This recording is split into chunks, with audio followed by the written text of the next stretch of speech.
أعوذ بالله من الشيطان اللعين الرجيم بسم الله الرحمن الرحيم اللهم صل على محمد وآل محمد الإمام المهدي وسلم تسليما Assalamu alaikum wa rahmatullahi wa barakatuh.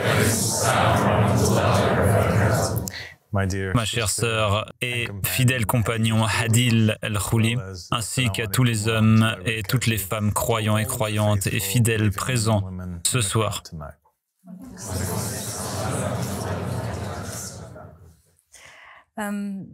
Maître Abba Al-Sadiq, c'est un immense honneur d'être avec toi ce soir. Et ce soir est une nuit spéciale. Je sais que de nombreux croyants à travers le monde ont recherché ta guidance et se sont demandé si nous avions avec nous le messager du temps. Nous connaîtrions le halal et le haram. Nous connaîtrions la guidance. Nous connaîtrions la lumière. Et je fais partie de ces personnes qui, avant de rejoindre cet appel, pensaient et se demandaient toujours si le prophète était ici, que dirait-il à propos de ceci? Que dirait-il à propos de cela?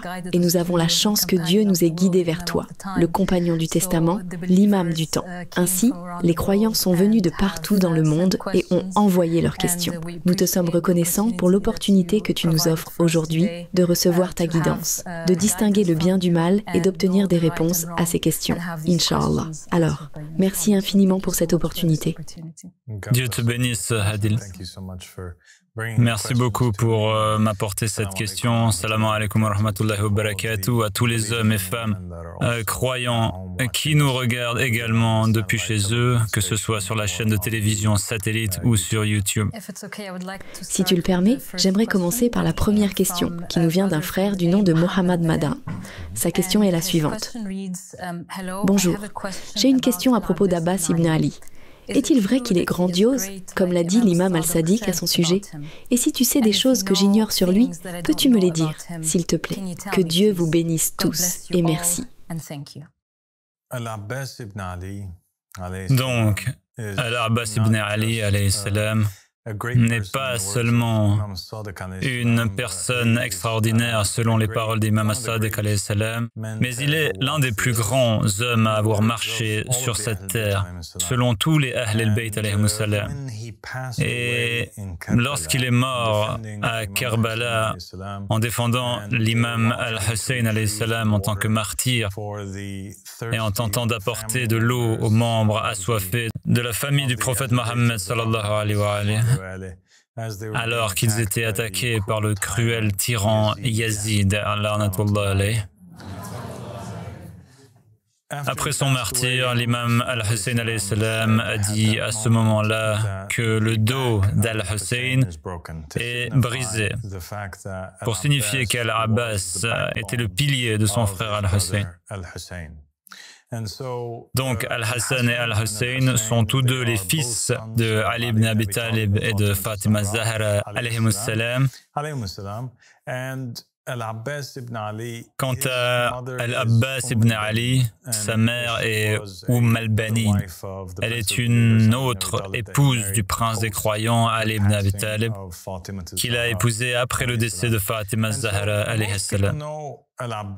Et donc, la plupart des gens connaissent Al-Abbas comme un grand martyr, l'un des personnages principaux de l'événement de Kerbala, l'un des fils de Ali ibn Abi Talib alayhi salam, quelqu'un qui était très proche d'Al-Hussein et d'Al-Hassan, le frère de l'imam Hussein alayhi salam et de l'imam Hassan alayhi salam, et le fils de Ali ibn Abi Talib alayhi salam. Mais ce que les gens ne savent pas, et ce qu'Ahmed Al-Hassan alayhi salam a révélé dans cet appel à Dieu, que je pourrais peut-être partager avec la personne qui pose la question ainsi qu'avec toute autre personne qui n'est peut-être pas familière avec cette information, c'est que l'imam Ahmed al-Hassan alayhi salam a dit qu'il n'y avait en réalité aucune différence de rang entre Al-Abbas et Al-Hussein, sauf pour le fait qu'Al-Hussein était un hujja sur Al-Abbas. Donc en termes de rang, Al-Abbas, son rang est le même que celui des Ahl al-Kisa alayhi salam, ou les gens du manteau. Et en cela réside un grand secret qui n'est compris que lorsque l'on comprend certaines des autres incarnations d'Al-Abbas. Et donc, il s'est incarné à l'époque de l'imam As-Sadiq alayhi salam en tant qu'Ab al-Khattab, l'un des compagnons proches de l'imam As-Sadiq alayhi salam, et quelqu'un dont les narrations disent qu'il a été martyrisé aux côtés de 70 autres compagnons qui sont en réalité des prophètes et messagers réincarnés.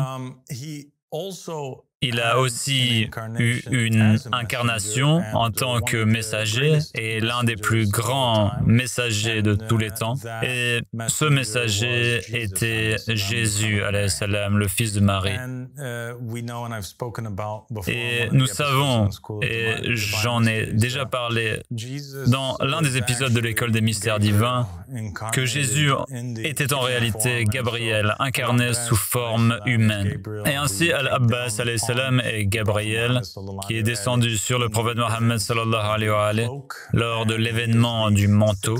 Et il est le 6e membre du manteau. C'est pourquoi il a le même rang que les gens du manteau, car il est en réalité avec eux sous le manteau. Et donc voici quelques éléments qu'il ne connaissait peut-être pas sur Al-Abbas. Je peux aussi dire qu'il s'incarne de nos jours et soutient le Qa'im, et il a également un temps où il gouverne la terre en tant que 9e Mehdi. Il a également eu diverses apparitions tout au long de l'histoire, évidemment en tant qu'archange Gabriel, qui était avec tous les prophètes et les messagers, mais il est aussi connu comme étant le maître dans la culture perse, dans la religion perse de Zaradisht ou Zoroastre. Il est apparu à Zoroastre sous la forme d'Ahura Mazda et c'est lui qui lui a enseigné. Voilà donc quelques secrets sur Al-Abbas ibn Ali alayhi salam. C'est incroyable. Et la profondeur des paroles des Ahlul Bayt alayhum salam ne peut jamais être véritablement comprise à moins que nous soyons avec les Ahlul Bayt alayhum salam, avec toi. C'est donc une réponse incroyable. Et je suis sûre que la personne qui a posé la question, son esprit est probablement ébloui par cette réponse. Je vais passer à la prochaine question qui vient de Ali Al-Asbahi. Il demande « Avec ta permission, mon père, y a-t-il une signification derrière le nombre de bagues que tu portes lors des enregistrements ?» Une signification? Bien sûr, oui, on pourrait dire qu'il y a une signification. Il y a toujours une signification derrière tout ce que fait l'imam. Et donc, je suppose que je vais partager avec les gens cette bague ici est ma bague de mariage, parce que je suis marié, d'accord? Donc, il y a cela. Cette bague ici est une bague avec une agate rouge yamani. Et elle a des pierres d'émeraude autour. Et cette bague m'a en fait été offerte comme cadeau. À l'époque où je filmais la série The Rivals, elle appartenait à quelqu'un qui me l'a donné et qu'il avait reçu de quelqu'un qui était un dirigeant particulier d'un pays africain. Donc voilà d'où elle provient. Et je porte l'agate rouge parce que l'agate rouge est une sunna. C'est ce que le prophète Mohammed sallallahu alayhi wa alayhi portait. Il a conseillé aux croyants, il a en quelque sorte recommandé aux croyants de porter une bague avec une pierre d'agate ou d'Aqiq Yamani dedans. Et cela est dû aux propriétés de l'agate Yamani ou Aqiq Yamani. Elle protège contre la magie, elle protège contre les attaques des djinns, elle protège l'être humain en général, car la pierre rouge Yamani provient d'une montagne, et cette montagne a été la première à accepter que Dieu est un, et que le messager est Mohammed sallallahu alayhi wa alayhi, et que Ali, les imams et les Mehdi sont les hujjat d'Allah subhanahu wa ta'ala. Et je porte également cette bague-ci, et cette bague est une bague en onyx. Elle a une pierre d'onyx. Je la porte parce que c'est une pierre noire. Et la pierre noire, comme il est écrit dans le livre du monothéisme de l'imam Ahmed al-Hassan alayhi salam, a une relation spéciale avec le Qa'im. C'est le Qa'im, car le Qa'im est la pierre noire ou la pierre rejetée, la pierre angulaire rejetée par les bâtisseurs. C'est la pierre qui a été ternie. Elle est descendue en tant que pierre blanche. Adam, dans certaines narrations, l'a fait rouler dans le paradis. Et puis, lorsqu'il a été expulsé du paradis, Dieu a envoyé cette pierre. Et finalement, à cause des péchés des gens, elle est devenue noire. Et c'est cette pierre qui se trouve dans le coin yéméni de la Kaaba.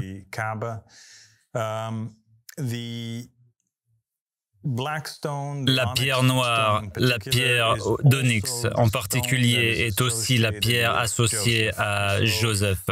Donc, sur les plaques des prêtres d'Israël et dans différents endroits, chaque tribu était associée à une pierre particulière. Et Youssef était associé à l'onyx ou à la pierre noire. Et j'ai fait graver dessus le sceau sacré de la Darwa. C'est l'étoile à 6 branches qui fait partie des choses que nous avons héritées des prophètes et des messagers, que nous avons hérité de David. Et c'est le sceau de l'imam Ahmed al-Hassan alayhi salam. Donc voici les bagues que je porte. J'ai d'autres bagues qui sont vraiment spéciales pour moi et je pense que je vais montrer cette bague particulière. En fait, je pense que ce soir, je vais la partager avec tout le monde. Cette bague, elle signifie beaucoup pour moi. C'est une bague spéciale. C'est une bague yéméni. C'est aussi une bague avec une pierre yéméni. Elle est rougeoyante. Elle est très belle et elle appartenait à quelqu'un de très spécial et elle est parvenue jusqu'à moi par des moyens spéciaux. Et ce qui rend cette pierre très spéciale, c'est qu'elle a en elle, si vous regardez à l'intérieur, et peut-être que nous laisserons le réalisateur prendre quelques photos de celle-ci pour qu'il puisse les partager au milieu du clip vidéo, c'est qu'elle a en elle ce qui semble être du sang. C'est parce que c'est du sang, c'est le sang d'Abdullah Radir qui est tombé sur la terre et a été préservé dans cette pierre. La terre est devenue une pierre précieuse et cette pierre précieuse est restée avec les imams de Ahl al-Bayt alayhimu salam jusqu'à ce qu'elle me parvienne aujourd'hui. Allahu Akbar. Sallu ala Muhammad wa ali Muhammad. Salli ala Muhammad wa ali Muhammad. Alayma wal mahdi wa sallim taslima.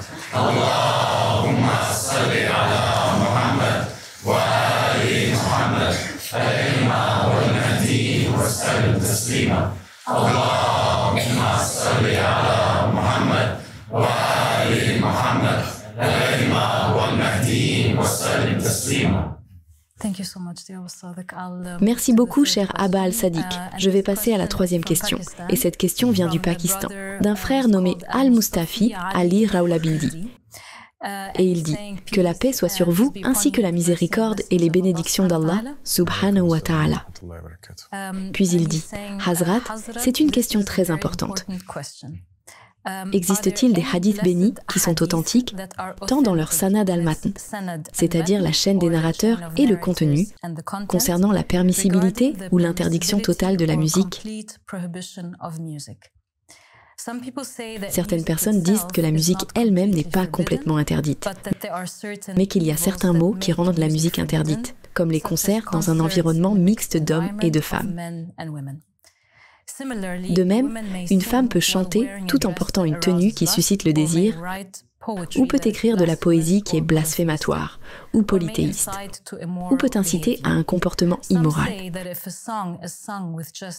Certains disent que si une chanson est chantée simplement avec la langue, sans aucun instrument de musique, alors cela est permis tant qu'aucune guitare ou sitar n'est jouée. La musique fait désormais partie de la vie. Donc, est-il nécessaire de l'abandonner complètement ? Ou est-il permis d'écouter ou de regarder une sorte de musique particulière ? Ok, merci beaucoup pour cette question très importante. Et c'est une question que beaucoup de gens considèrent comme très importante en raison de la prévalence de la musique dans le monde d'aujourd'hui. Et dans la société actuelle, partout où vous allez, vous trouverez de la musique, que ce soit dans les films, dans les rues, dans les magasins, partout, dans les magasins, les mariages, etc. Et je pense que cela a été une question très controversée. C'est une question sur laquelle les gens ont divergé. Différents savants et différentes écoles de pensée au sein de l'islam ont émis des verdicts contradictoires à ce sujet. Et la raison pour laquelle c'est un sujet assez confus est la suivante. Nous avons un groupe de narration de Mohammed et de la famille de Mohammed, un grand groupe de narration qui affirme très explicitement que le chant et la musique et la danse sont absolument haram, c'est interdit. Et que si vous vous engagez dans ces choses, vous sortez de l'islam. Et des narrations qui disent que même les instruments de musique, ils parlent d'instruments qui sont grattés ou frappés, et ce qu'ils disent en fait, c'est attention, attention à la personne qui me joue, tu vas finir en enfer. Et des choses de cette nature. Il y a des narrations qui parlent de l'origine de la musique, d'où elle vient, et elles affirment essentiellement que l'origine de la musique est que fondamentalement, Iblis, il a attendu sur terre après la mort d'Adam. Parce que rappelez-vous que Iblis éprouvait beaucoup de jalousie envers Adam. Il a refusé de se prosterner devant lui. Ils ont tous les deux été expulsés du paradis à la fin, lorsqu'il a convaincu Adam de manger du fruit de l'arbre, etc. Et ils sont tous les deux descendus sur terre. Et Iblis a essentiellement attendu qu'Adam meure après avoir fait de sa vie un enfer. Et une fois qu'Adam meurt, il est tellement excité, il est tellement heureux qu'il va créer tous ces instruments de musique et organise une grande fête. Il joue de la musique partout et tout le monde célèbre cela. Il fait une gigantesque célébration musicale de la joie et du bonheur que la mort d'Adam a apporté. Et donc la narration dit que toute la musique qui vient après cela prend son origine dans cela, d'accord? C'est donc la nature problématique concernant la musique. Ce sont ces déclarations qui disent que c'est haram et que son origine est mauvaise et que la personne qui la joue ira en enfer. Mais nous avons de l'autre côté, dans les Écritures saintes, les Écritures vérifiées par le Coran, par exemple la Torah et la Bible, et les histoires des prophètes et des messagers, Moïse, Jésus et Mohammed sallallahu alayhi wa alayhi, vous les trouvez faisant l'inverse, mettant en œuvre l'inverse. Et ce que je veux dire par là, c'est que par exemple dans l'Exode, vous avez une scène où les Israélites traversent la mer Rouge, et une fois qu'ils sont passés, il est dit que Myriam, qui était une prophétesse ou au rang de prophète, mais qui était une femme, elle était un peu la leader des femmes israélites. Elle les conduit en chant et en danse. Ils sont tellement excités d'avoir traversé en toute sécurité et sa façon de louer Dieu et de célébrer est qu'elle commence à chanter et à danser et elle s'amuse. Donc vous avez cet incident qui se déroule dans la vie de Moïse, n'est-ce pas? Et il ne l'empêche pas, il ne s'y oppose pas, c'est plutôt présenté comme quelque chose de bon et de juste. Un autre incident se déroule plus tard dans l'histoire avec un autre prophète nommé David dans la Bible. Et la plupart des chrétiens connaissent assez bien cette histoire et l'événement est dépeint dans presque tous les films qui sont faits sur David.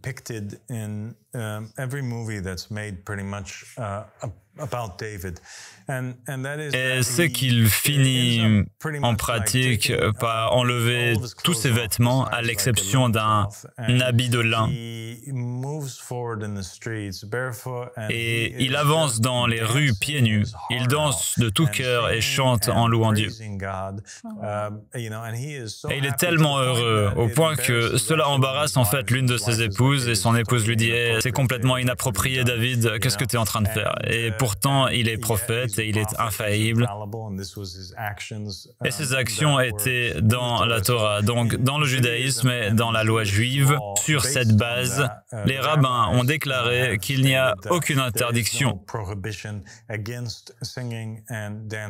contre le chant et la danse tant que c'est dans un cadre juste ou dans le contexte d'une célébration.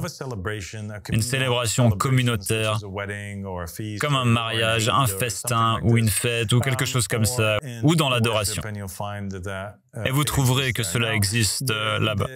Maintenant, le récit, il continue dans le christianisme qui est une extension du judaïsme où lors de la dernière scène, en gros, c'est à l'avènement de la Sainte Seine,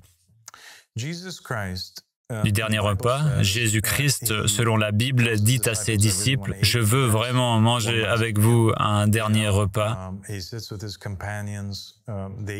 Il s'assoit avec ses compagnons, il mange, il prend le pain, il dit « Ceci est ma chair ». Il prend le vin, il dit « Ceci est mon sang ». Et puis, à la fin de leur repas, il est dit qu'ils commencèrent tous à chanter ensemble. Donc Jésus et ses disciples chantent ensemble, puis ils vont dans le jardin où Jésus est arrêté. Ok, donc ici vous avez Moïse, sa sœur, menant les femmes dans le chant et la danse. Vous avez David qui danse en public et qui chante.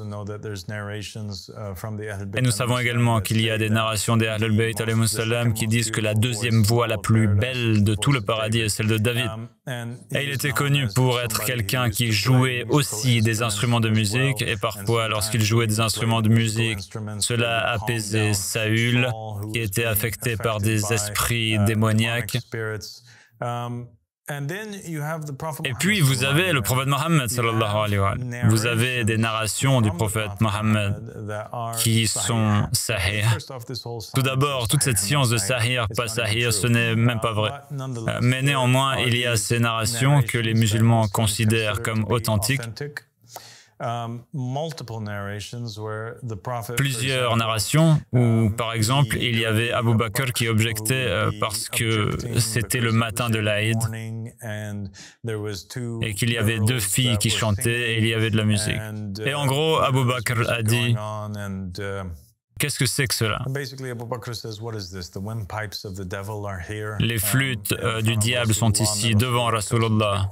Et ensuite Rasulullah lui dit de se taire, en gros, que chacun a son Aïd et c'est notre Aïd, ce qui signifie laisser la fête continuer et laisser les femmes chanter et s'amuser, car c'est notre célébration ou notre fête en tant que croyants. Il y a d'autres narrations dans lesquelles le prophète Mohammed sallallahu alayhi wa sallam a également permis qu'ils utilisent un instrument ressemblant à un tambour avec du chant pour célébrer lors des mariages. Donc maintenant, vous avez le chant et la musique permis lors des mariages et le chant et la musique également permis lors des fêtes du prophète Mohammed sallallahu alayhi wa sallam. Et c'est pour cela que vous avez cela. Il y a des gens qui disent que c'est le contexte de la chanson ou le contexte de la célébration, si c'est quelque chose de vertueux ou de non vertueux, s'il y a de l'alcool présent ou non présent, que certaines chansons sont permises, d'autres non permises. Et d'autres fatwas émises par même des ayatollahs très célèbres ont déclaré qu'il est préférable d'éviter cela. Cela signifie, nous ne sommes pas vraiment sûrs, mais il vaut mieux, pour être prudent, éviter cela. Donc ils ne sont pas vraiment sûrs. Maintenant, la vérité de la question réside dans le sens des mots chanter et danser ou musique. Maintenant, voici ce que je peux vous dire à propos des paroles des Ahl al-Bayt alayhimus salam. Je peux vous dire que les Ahl al-Bayt utilisaient des mots particuliers pour signifier des choses différentes. Ou bien ils utilisaient des mots qui avaient une signification pour la population générale, mais qui en réalité portaient une autre signification sous-jacente, un sens secondaire particulier. Par exemple, vous avez une situation où les Ahl al-Bayt diront que le croyant est un arabe et que le non-croyant est un non-arabe. Alors, qu'est-ce que cela signifie? Cela signifie-t-il que seuls les Arabes sont des croyants et que tous les non-Arabes sont des non-croyants? Que l'islam est venu uniquement pour les Arabes? Non, cela signifie simplement qu'un Arabe qui est un non-croyant n'est pas considéré comme un Arabe, mais que le mot arabe, dans son essence véritable, dans sa véritable signification, signifie le croyant. Comprenez-vous ce que je veux dire? Est-ce que cela fait sens? Une autre narration dira que le croyant est un Hashemi. Alors, qui fait partie de Bani Hashim? S'agit-il seulement des personnes nées de la lignée du prophète Mohammed sallallahu alayhi wa sallam, ou des personnes qui portent les aïmams noirs? Non, le prophète Mohammed sallallahu alayhi wa sallam et les Ahl al-Bayt disent que le croyant est un Hashemi parce qu'il a détruit ou écrasé le faux en s'accrochant à la vérité. Donc, la signification en est différente. Et cela est également vrai concernant la signification de rina, la signification de chanter. Chanter, c'est ce qui incite et provoque l'immoral, l'obscène et le haram. Tout ce qui incite au haram est considéré comme al-rina, ou chanter, n'est-ce pas? Le chant qui est interdit, dont ils ont parlé dans leur narration. Mais tout ce qui est en dehors de cela est permis. Donc chanter des hymnes, chanter des louanges. Qu'est-ce que chanter de toute façon? Que signifie chanter? Cela signifie utiliser des mots qui riment de manière mélodique. Si cela est sa définition, alors le Coran lui-même est un chant. C'est ça?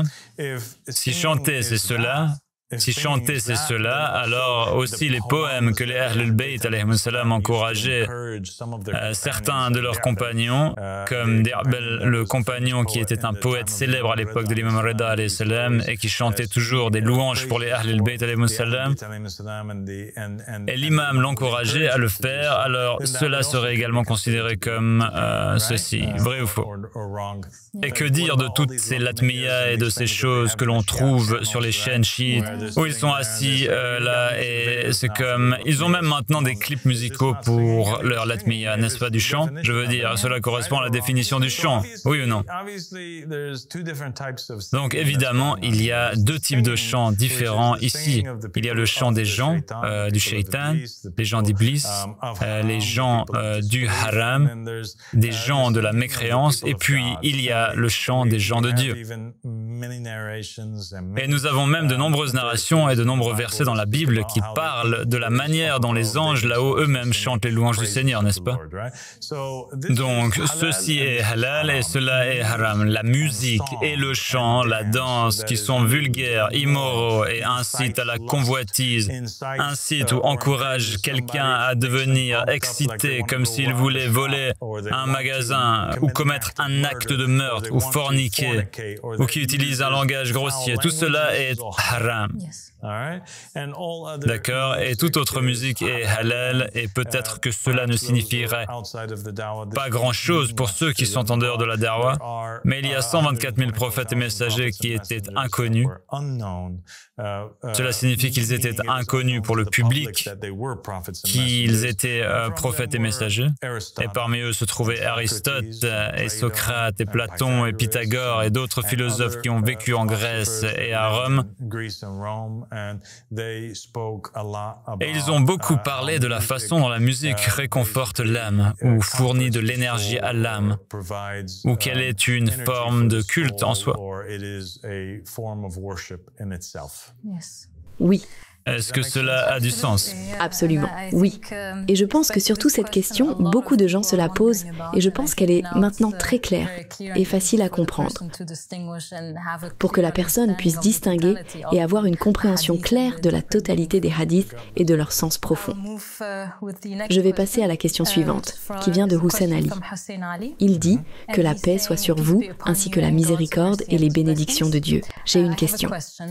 Si le père et la mère ne se préoccupent pas de leur enfant et ne s'enquérissent pas de lui, tant dans les moments de facilité que dans ceux de difficulté, quelle doit être la position de l'enfant à leur égard? Eh bien, voici ce que je sais au sujet des devoirs que nous avons envers nos parents. Nous savons que Mohammed et la famille de Mohammed ont dit que le paradis se trouve sous les pieds de la maman.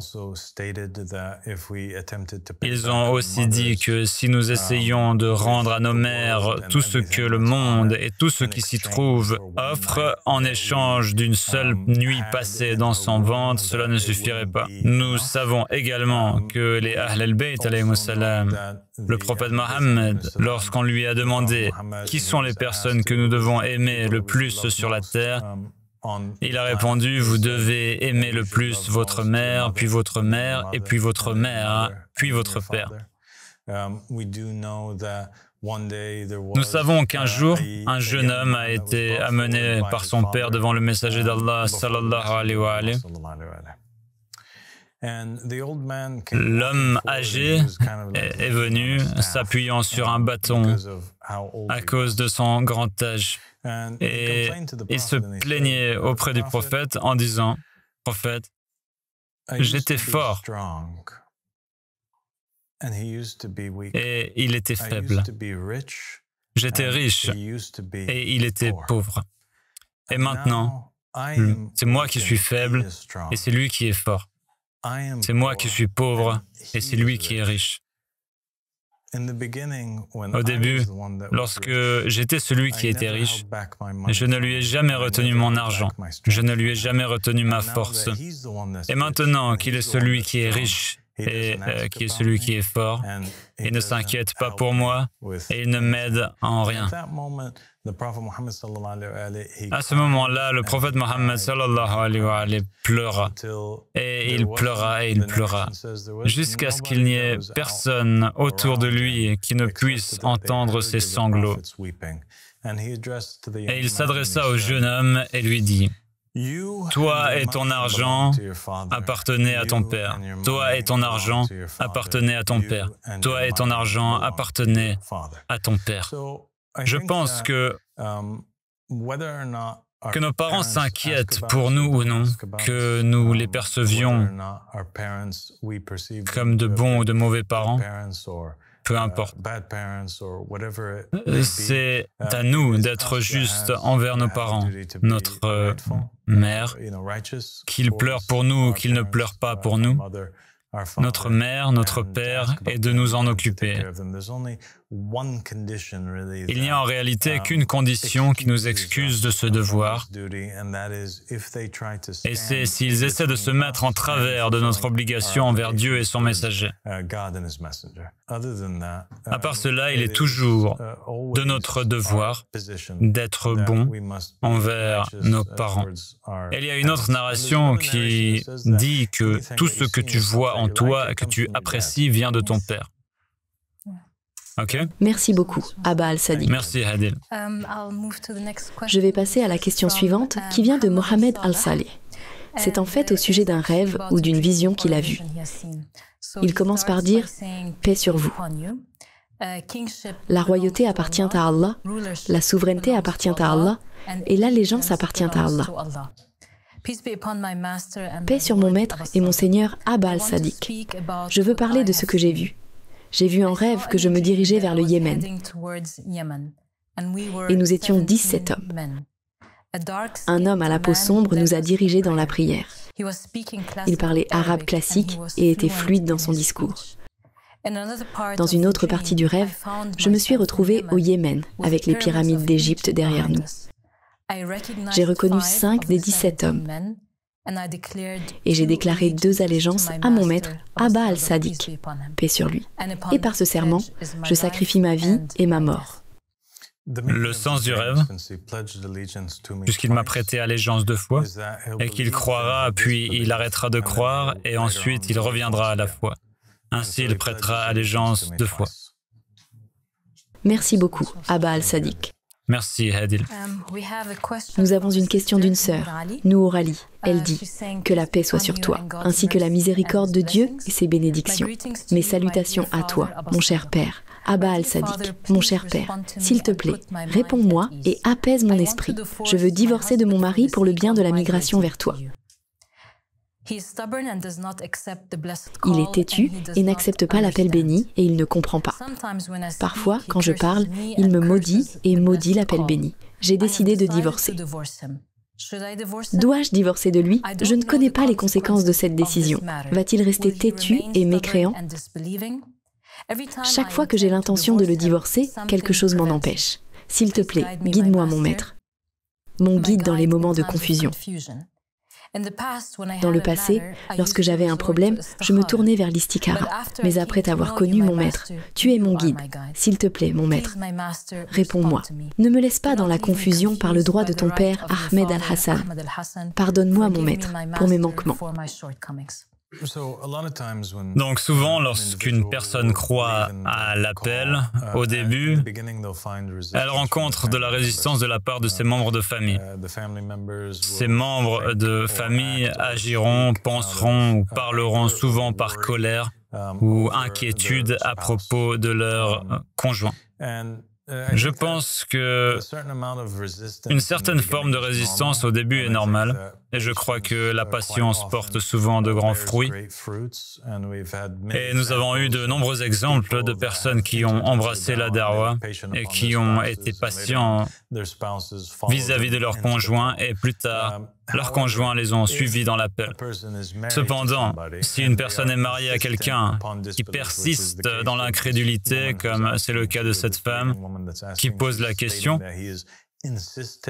cette femme croyante dit que son mari persiste dans l'incrédulité et qu'il lance parfois des malédictions contre la darwa ou contre l'imam. Cela classifierait cet individu comme un nasibi, ou une personne qui nourrit de l'hostilité, de la haine dans son cœur envers Dieu, son messager, la darwa ou l'appel. Et dans ce cas, l'imam as-Sadiq alayhi salam a clairement indiqué dans une narration mentionnée dans le Hafd Sharif que si une femme devait demander le témoignage d'un croyant et lui dire « Mon mari est un nasibi, mon mari déteste la darwa, déteste l'imam, déteste cette religion, je veux divorcer de lui », le croyant devrait témoigner qu'elle est divorcée. Cela signifie qu'elle a automatiquement le droit de divorcer d'un mari qui persiste dans l'incrédulité, que le mari accepte ou non de lui accorder le divorce. Et la raison en est que Allah subhanahu wa ta'ala a dit dans le Saint-Coran « Bismillah ar-Rahman ar-Rahim » et Allah ne donnera jamais aux mécréants la main sur les croyants. Ainsi, si la main supérieure est celle d'un mari mécréant et la main inférieure est celle d'une femme croyante, alors Allah libère cette femme croyante de la domination de cette main mécréante. Pourquoi? Parce que Allah a dit dans le Saint-Coran qu'il ne permettra jamais aux mécréants d'avoir la main sur les croyants. Subhanallah. Oui, sa croyance l'a libérée et l'a affranchie. Sa croyance l'a libérée, et si elle choisit d'être patiente, cela lui appartient. Et si elle décide de se divorcer sur le champ, alors moi et toute la communauté des croyants témoignons qu'elle est divorcée. Je vais passer à une autre question, qui vient d'un groupe de frères, en fait de 4 frères. Et ils disent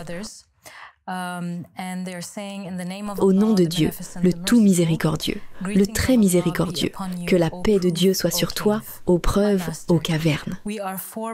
Mon maître, nous sommes 4 frères de Manchester, et voici un message uni. Nous avons besoin de toi et nous voulons fuir vers toi. Nous voulons consacrer notre temps à ton service et échapper à ce système de Dajjal. Nous voulons être sous ta protection et faire partie de ta vérité. Nous voulons quitter cette vie que nous menons. Nous détruisons nos âmes et nos vies. Nos situations et circonstances sont différentes. Nous avons des épouses et des enfants à l'étranger. Nous voulons les avoir avec nous, mais nous sommes unis dans notre désir d'être à ton service. C'est là tout le désir de nos cœurs, échapper à ce faux système et à ce monde. Nous souhaitons être dans tes rangs, cher maître, et faire partie des croyants et croyantes qui te servent.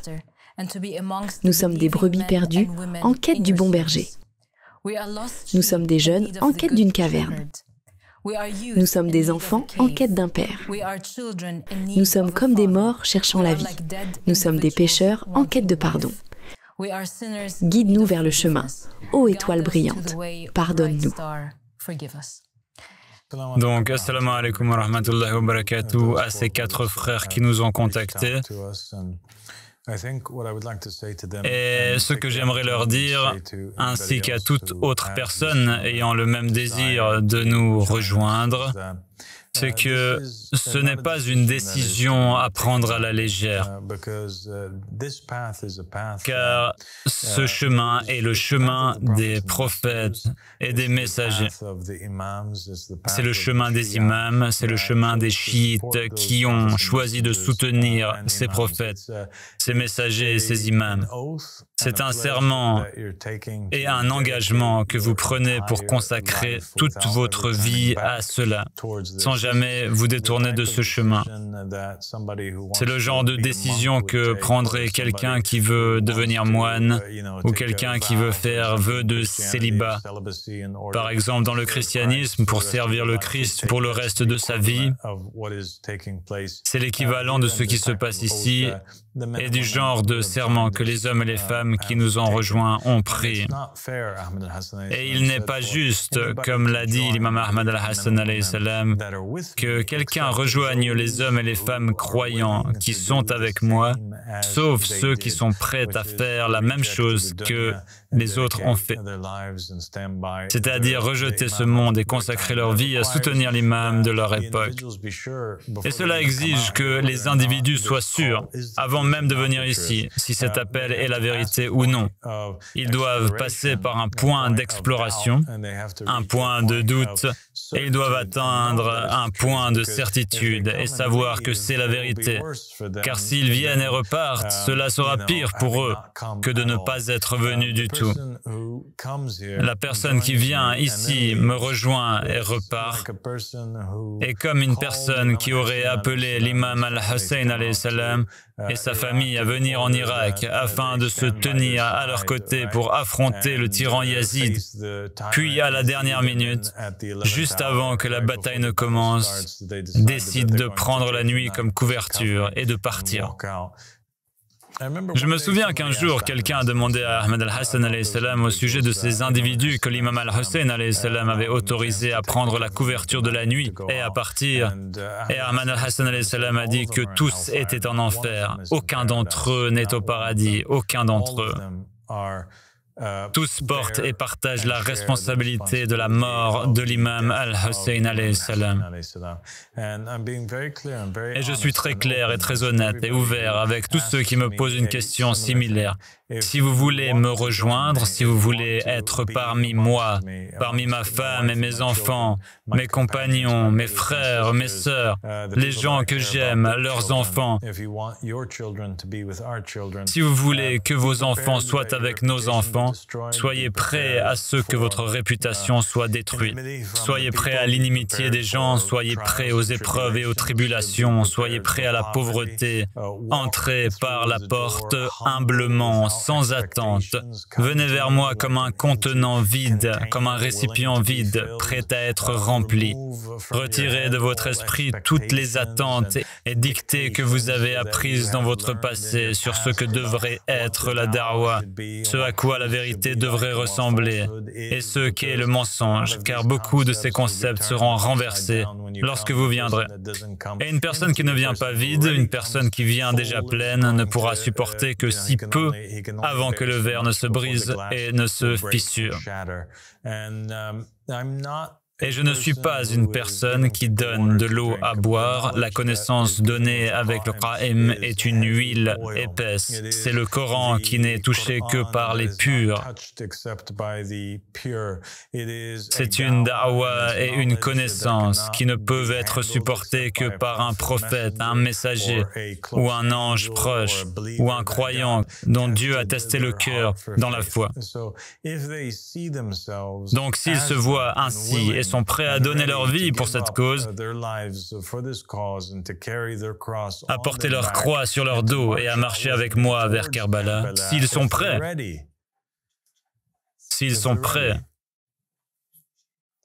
à assumer la responsabilité et à remplir le serment qui leur a été fait dans le monde des atomes, alors qu'attendent-ils?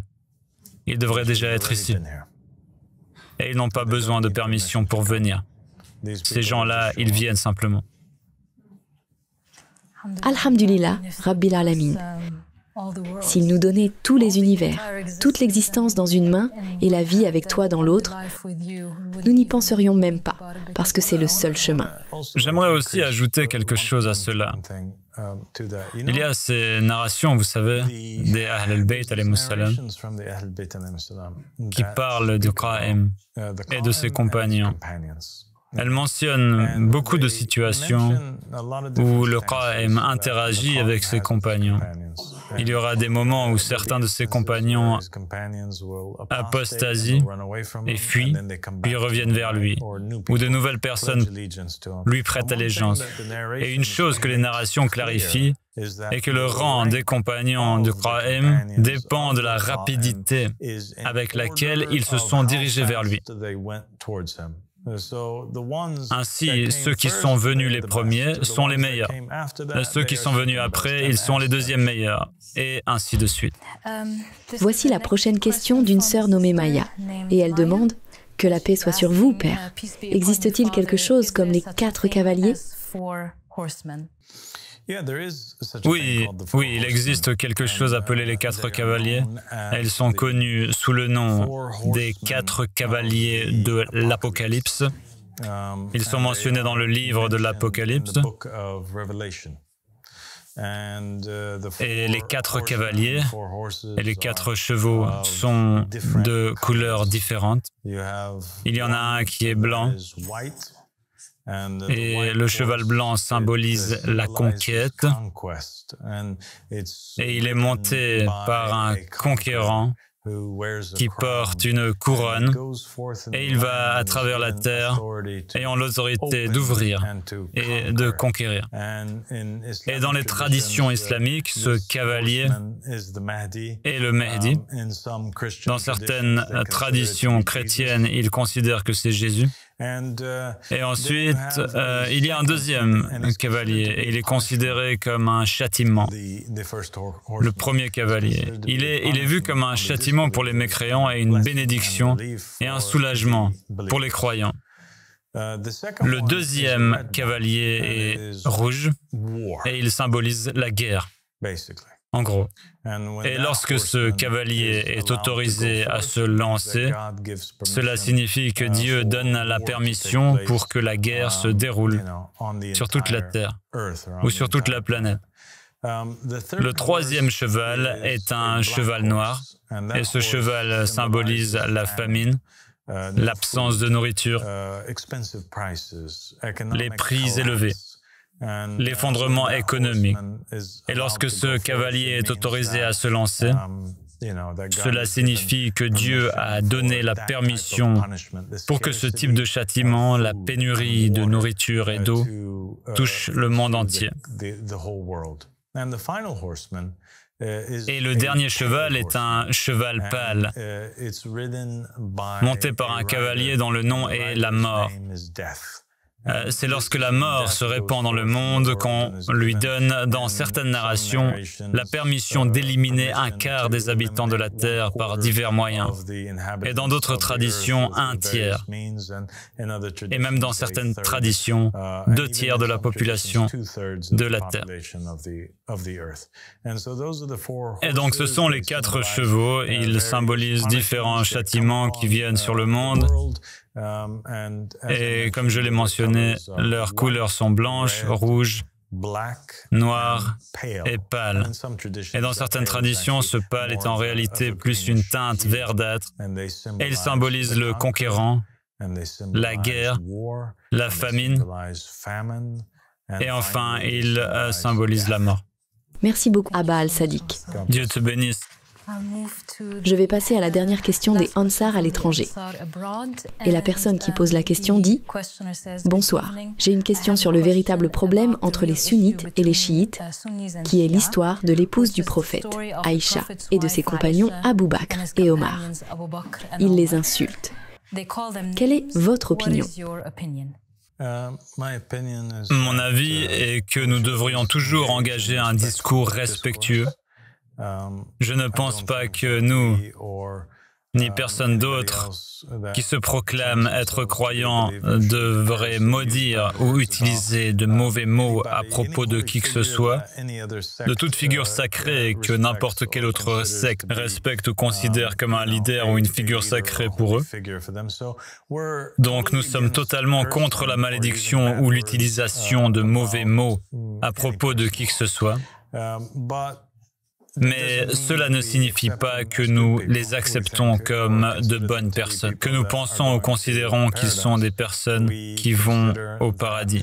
Nous considérons que Abu Bakr, Omar, Othman étaient 3 individus qui n'ont pas été nommés par Allah subhanahu wa ta'ala et leurs noms n'ont pas été mentionnés par le prophète Mohammed sallallahu alayhi wa alayhi dans son testament. Nous croyons que le prophète Mohammed sallallahu alayhi wa alayhi a nommé Ali ibn Abi Talib. Et les narrations provenant de la famille du prophète et des compagnons proches sont trop nombreuses pour être ignorées.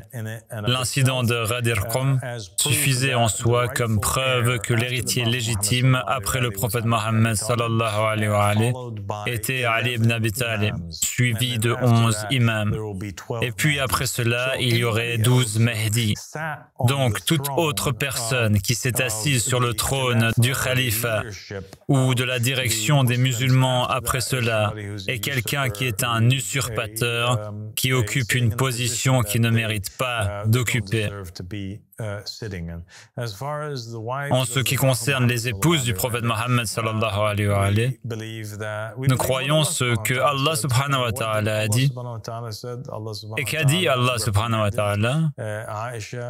Allah subhanahu wa ta'ala a réprimandé Aïcha et Hafsa et il les a comparés à la femme de Nour et la femme de Lut. Chacune, selon le Coran, avait une femme qui l'a trahi. Et l'imam As-Sadiq alayhi salam a dit que la trahison était d'une manière très mauvaise.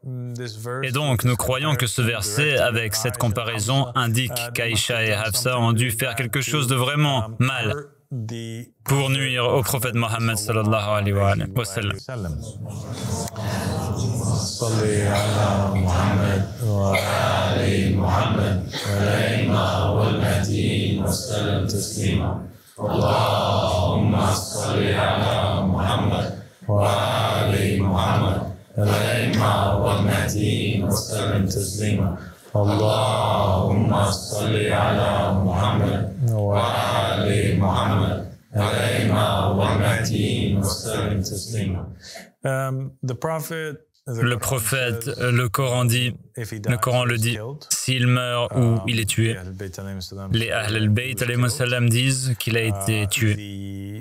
Les narrations sunnites affirment qu'il a aussi été tué à la suite d'un empoisonnement par une femme juive. Le problème, c'est que l'incident de l'empoisonnement a eu lieu 1 an ou 2 ans ou 3 ans avant la mort du prophète Mohammed, car personne ne meurt après une si longue période ou un tel intervalle de temps à cause d'un empoisonnement. C'est bien trop long. Il y a d'autres narrations qui indiquent que Hafsa et Aïcha ont conspiré avec leur père Abu Bakr et Omar pour empoisonner le prophète et le tuer, l'assassiner. Et c'est pourquoi les chiites maudissent, ou les personnes qui maudissent Hafsa et Aïcha le font. Elles le font parce qu'il y a ces narrations qui affirment qu'elles sont en réalité les meurtrières ou les assassins du saint prophète sallallahu alayhi wa alayhi, et qu'elles l'ont trahi à ce point. Et une autre confirmation du fait qu'elles n'ont pas fini par être de si bonnes personnes, c'est le fait qu'il y a eu cette grande bataille qui a eu lieu. Elle s'appelait la bataille du chameau, dans laquelle un massacre a pris place entre les musulmans. Imaginez que tous les compagnons du prophète, les musulmans, des musulmans tuant des musulmans, ils attaquent des musulmans, ils égorgent des musulmans, père contre fils, frère contre frère, ils se battent. D'un côté, vous avez le prince des croyants, Ali ibn Abi Talib, alayhi salam. Il dirige des dizaines de milliers de musulmans. Et de l'autre côté, à la tête de l'armée ennemie, se trouve l'épouse du prophète. Elle est assise sur un chameau et elle lutte contre Ali ibn Abi Talib et contre les compagnons de Ali ibn Abi Talib, alayhi salam.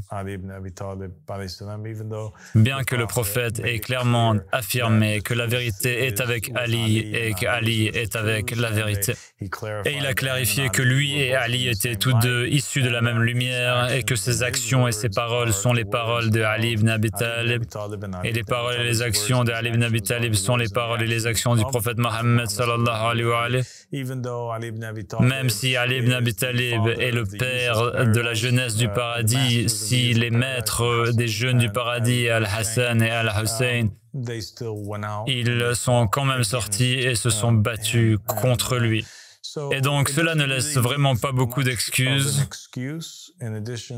en plus de certaines narrations particulières qui déclarent que dans le Raja, dans le retour, dans les événements du Qiyam, le Qa'im prend sa vengeance contre certaines des épouses du prophète qui ne sont plus ses épouses dans cette incarnation. Et nous avons dans le Saint-Testament lui-même cette phrase très importante où le prophète dicte à l'imam Ali alayhi salam, et il dit « Tu es mon gardien pour mes affaires et pour ma famille après moi, pour mes épouses, mes femmes, celles d'entre elles que tu affirmes, que tu confirmes, que tu gardes, elle restera mariée à moi et elle me rejoindra dans l'au-delà. Et celles d'entre elles dont tu te divorces, alors je suis innocent d'elles. » Et donc c'est un peu étrange que cette phrase figure dans le Testament et en même temps vous trouvez certaines des épouses du prophète plus tard, après sa mort, montant un chameau et excitant les musulmans contre Ali ibn Abi Talib et sa famille. Il y a tout simplement trop de narrations pour en parler en une seule fois. Il y a tellement de narrations sur la manière dont elles étaient abusives dans leur comportement envers Fatima Zahra alayhi salam, qu'elles étaient remplies d'envie et de jalousie envers elle, qu'elles avaient l'habitude de l'abuser, de la faire pleurer, de diverses choses de cette nature. Merci beaucoup, Abba Al-Sadiq, pour cette réponse claire. Ce sont toutes les questions que nous avons reçues des croyants à l'étranger. Merci beaucoup.